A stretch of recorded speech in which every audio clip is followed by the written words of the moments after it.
청주에서 흔적도 없이 사라졌던 50대 여성이 실종 44일 만에 싸늘한 주검으로 발견됐습니다. 범인은 그동안 범행을 극구 부인해왔던 피해자의 주변인으로 드러났는데, 자, 이 남성 조금 전에 영장 실질 심사가 열렸는데 이것도 포기했다면서요? 그렇습니다. 40여일간 실종됐던 50대 여성을 결국은 내가 살해했다 이렇게 자백한 50대 남성이 지금 붙잡힌 모습을 보실 수가 있습니다. 예. 이 남성은 영장 실질 심사도 포기를 했습니다. 이 남성은요, 이 피해자와의 관계에 대해서 거래처 업무 관계로 알게 돼서 관계 유지를 했고, 이 피해자가 나의 전 연인이었다 이렇게 주장을 했습니다. 두 사람은 결별 후에도 이성 문제로 잦은 다툼이 있었는데, 결별 후 이 피해자가 다른 남성을 만난다는 사실을 알게 돼서 격분에 범행을 저질렀다 이렇게 진술한 것으로 알려졌습니다. 그 피해자가 실종된 지 40여일 만에 이제 범행의 전모가 결국 드러난 셈인데, 그런데 전희연 평론가, 이 범인이 수사 초기 단계부터 용의선상에 올랐다면서요? 네, 그렇습니다. 근데 다만 용의선상에 올랐지만 피의자가 특정되지 않은 상태에서 참고인 조사는 먼저 이뤄졌습니다. 다만 이 남성은 피해 여성이 실종된 날의 행적에 대해서 기억이 나지 않는다. 또 그리고 난 그 여성과 9월 이후 연락한 적이 없다. 이렇게 말했다라고 합니다. 하지만 이후에 이 남성이 피해 여성이 실종된 날 도대체 어떤 행적을 벌였었는지 점점 정황이라던가 여러 가지 사실이 파악된 것으로 전해지고 있는데요. 일단 이 남성이 당일날 오후 6시쯤 본인이 운영하는 청주의 한 사업장에서 퇴근했고, 예. 오전 5시, 그러니까 새벽 5시 그 다음 날에서야 귀가하는 모습이 포착되었다고 합니다. 예. 그리고 더 수상한 점은 그 사이에 다른 사람 명의의 휴대전화 유심칩을 사용한 정황이 드러났다고 하고요.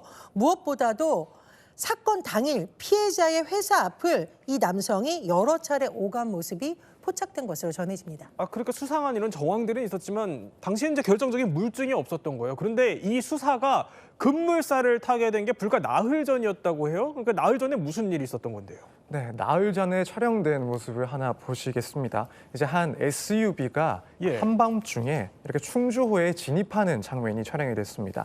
그리고 나서 몇 분 뒤에 이 차량은 없어지고 네. 사람 한 명, 이 피의자 한 명만 나오는 그런 모습이 이어서 찍히게 됩니다. 이 사건의 피의자가 이 차량을 끌고 갔다가 예. 이 차는 충주호에 이제 버리고 혼자서만 나오게 된 거죠.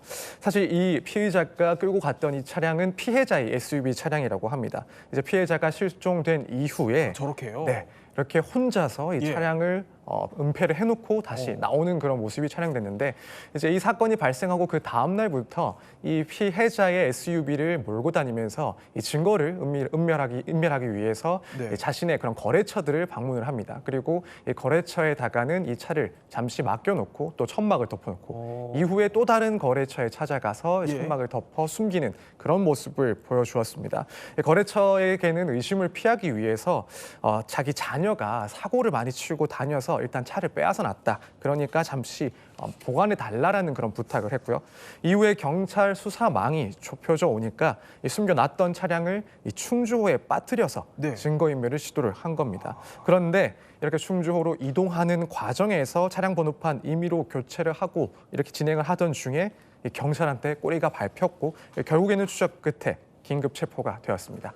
그러니까 이렇게 차량이 발견이 된 이후에도, 그런데 범인은 이렇게 얘기했어요. 나는 살인하지 않았다라면서 범행을 또 극구 부인해 왔습니다. 그러면 당시 왜 그랬을까? 그 심리를 저희가 프로파일러에게 한번 물어봤습니다. 경찰이 많이 실수를 한 거는 차량이 발견을 먼저 생각했으니까 저수지나 이런 거에 유기했을 거라고 생각을 했고, 그런데 생각외로 이 범인은 그게 아니라 따로 분리해서 했기 때문에 그러면서 일정 정도 자신감을 가진 것 같아요. 그냥 피해 나갈 수 있다. 자, 당초에는 이 범인이 폭행 혐의만 인정을 했다가 결국 경찰이 이제 계속 추궁을 하니까 범행을 자백한 겁니다. 그 자백은 맞았어요. 그렇습니다. 이 남성이 그런데 자기 나름대로 치밀하게 차량 따로, 시신 따로 이렇게 은닉을 하면서 초기에는 좀 내가 수사를 받아도 잡히지 않을 거라고 생각을 했지만 결국은 드러난 건데요. 이 남성이 흉기로 여성을 해친 다음에 그 시신을 마대자루에 넣어서 본인이 알고 있는 한 업체로 가서 폐기물, 폐수, 처리조 안에 은닉을 했었다고 합니다. 경찰에서 일단 예. 피해자 부검을 실시했는데요. 시신의 몸에 다수의 자창 그리고 절창에 혼합된 상처가 있다는 구두 소견이 나왔다고 하고요. 경찰에서는 이제 여기서 그치지 않고 정확하게 그래도 이 살해된 원인을 밝혀야 되기 때문에 앞으로 DNA 대조라던가 약물 검사, 동물 검사를 비롯한 정밀 검사도 진행할 예정입니다.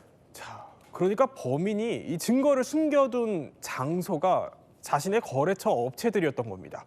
자, 그러면 의문이 남죠. 왜 여기를 택한 것일까? 프로파일러의 또 다른 분석 한번 들어볼까요? 자신이 가장 신뢰하는 공간에 그걸 놓고 다음에 처리를 생각할 수 있는 시간을 벌 수 있는, 그러니까 이거는 심리적으로 일정 정도 자신이 가장 안전하다고 생각하는 방식을 선택한 거죠.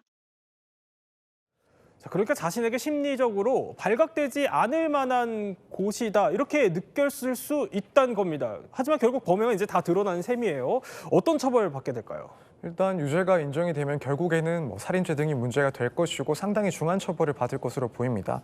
이렇게 시신을 유기하고 또 차량 등과 같은 이런 증거들을 은폐했다라는 점 등은 상당히 계획적으로 진행이 된 범죄다라는 것들이 보이는 그런 사안이고, 그렇다면은 상당히 가중 처벌을 받을 수가 있다. 예. 그래서 예컨대 20년 이상의 그런 중형도 선고받을 수 있는 사안이 아닌가 이렇게 생각이 됩니다. 네, 또 실종 사건의 전말 한번 짚어봤습니다.